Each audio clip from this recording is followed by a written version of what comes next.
Something on your mind, Rhoda? No, nothing. What could be on my mind? I just woke up. What are you going back to your exercises? Something's obviously on my mind. Listen, Rhoda, if you got something you want to tell me, then why don't you tell me about it, huh? Well, I don't know. I feel funny. It's about me and a man.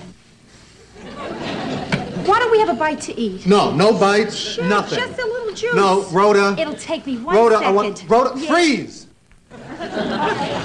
You're right. Did you see what... This is terrible, what I was just doing.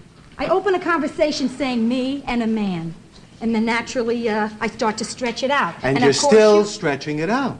Yeah, but see, Joe, it's not the kind of thing that I can just tell in one sentence. You haven't started to tell it. Okay, but it's hard to start. Start. Between the ages of 23 and 26, I was in love. Stop! That was 7 years ago. There's no need for me to know anything about that. Yes, there is. No reason. There is a reason, Joe. There is? Yeah, but I don't want it to upset you hearing this stuff. No, it's not going to bother me. Why should it bother me? I mean, people are a lot more relaxed about sex these days than they used to be, you know. Joe, there's something I got to tell you. How long are we married now? 4 months? I relaxed 3 weeks ago. I'm not interested in 3 weeks ago. I'm interested between the ages of 23 and 26. Okay. Well, you see, I was in love with this man named David Bloom. He was wonderful. I mean, he wasn't gorgeous, but he was good. And he was kind, and he was really sweet. And I loved him. For 3 years. Yeah, 3. I loved him. Boy, what a crummy time I'm having. Then what? Oh, well then, you know, there comes that point that so either it happens or it doesn't. And it didn't. We didn't get married. That's right. You guys didn't, and we did. Right. So I don't see why we have to spend part of our marriage talking about David Bloom. Oh, because David just recently called my mother looking for me. Yeah, I mean, he knew I'd moved back to New York, but he didn't know where I was living. So he called her, and he would really like to see me.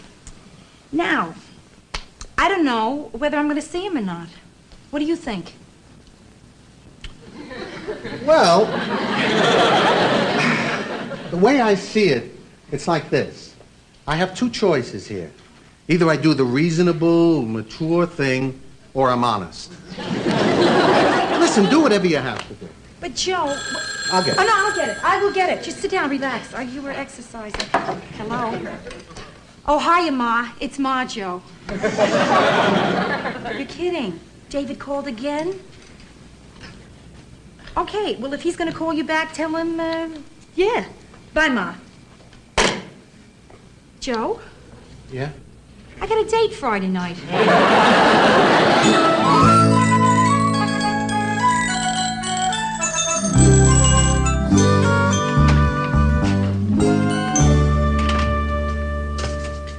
Hi, Alice.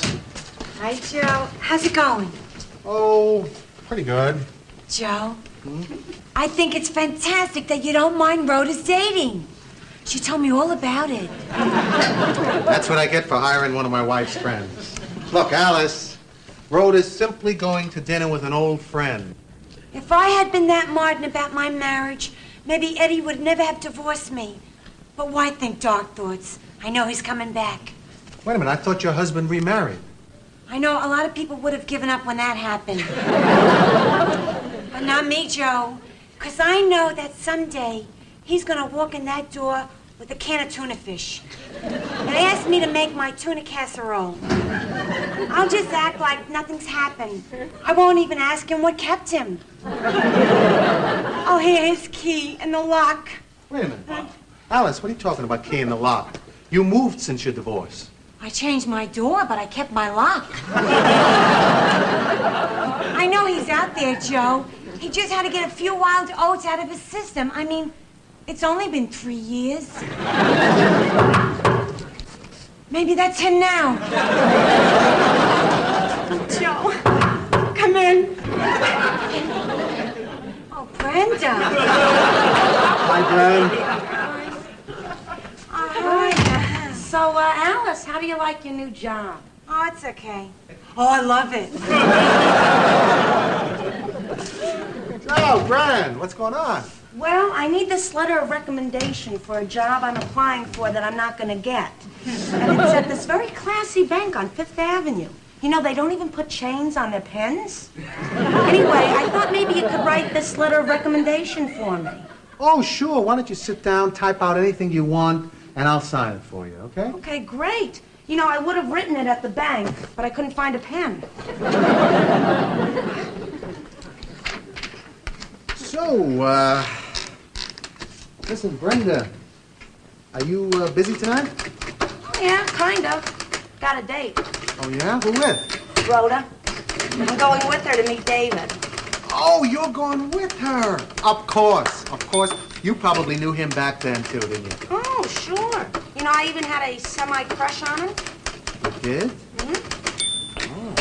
Tell me, what's the guy like, anyway? Huh? Oh, I don't know, Joe. I mean, he was an older guy.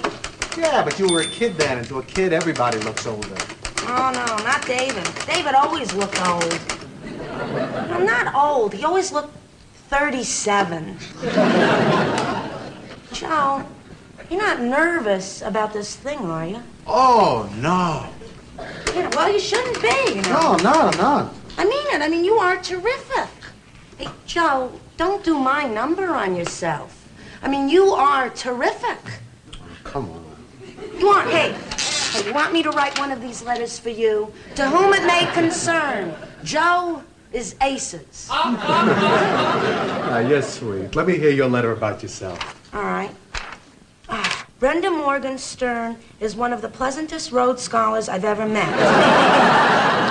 Though busy nights in her laboratory, she still finds time during the day to continue her hobby, translating French literature into Russian. And she dates as often as she likes.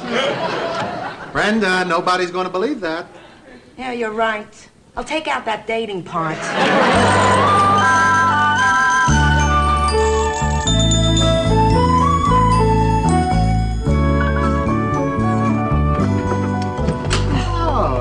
Hi, Joe. Listen, I'm glad you're home because there's something I want to talk to you about. I can't, Joe. I don't have any extra time. I've been running late all day today.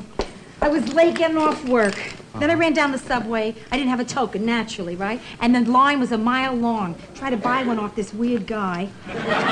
He says no, but then he offers to give me one if I will go with him to Auckland, New Zealand. Listen, why don't you take off your coat and sit down and relax a while? Well, no, Joe, Brenda's not here yet, huh? No, she called She and she did. said she'd be a little bit late. Okay. Yeah. Come on, take off your coat. Well, no, because I'm just going. I'm Come leaving. on, take it Joe, off. well, all right. You look great, babe. I mean... Oh, that's your best dress, isn't it? No, not really. My best dress is my wedding gown. Joe, is this bothering you? You gotta tell me. It's not bothering me. No? No. Okay, good. I was just sort of wondering about something. Yeah, so tell me. What? Well, it's like this. What if there was this girl that I used to love, and I was going out to dinner with her? Would that bother you? You do it all the time. You meet your ex-wife. Yes, Joe, you go up to Marion's a lot. You do. And she's someone you lived with for 7 years. And for my part, it tears me up every time. You mean to say that you sit there all the time telling me, hey, Joe, don't worry if you're late, and really inside yourself you're feeling just the other way? Well, no, not all of me. Excuse me. No, it's like, inside I'm two separate people, you know? Like, the three faces of Eve on a third off sale, you know? It's interesting because part of me is this terrific modern person who says, of course, see Marion. I totally understand. Right? Unfortunately, there's this other part, too, you see. Yes, this awful person who pops up every now and then. I call her Dolores. Yeah, just as I'm out there replanting in the sun, she sneaks up behind me and whispers in my ear. Dummy, you're losing him. And then I say, that's ridiculous. Why are you putting thoughts like that into my head? Rhoda, where there's smoke, there's fire. Why should I give my husband, Joe, a bad time for going to see his ex-wife? He's really going to see his son. You're a sap. A sap.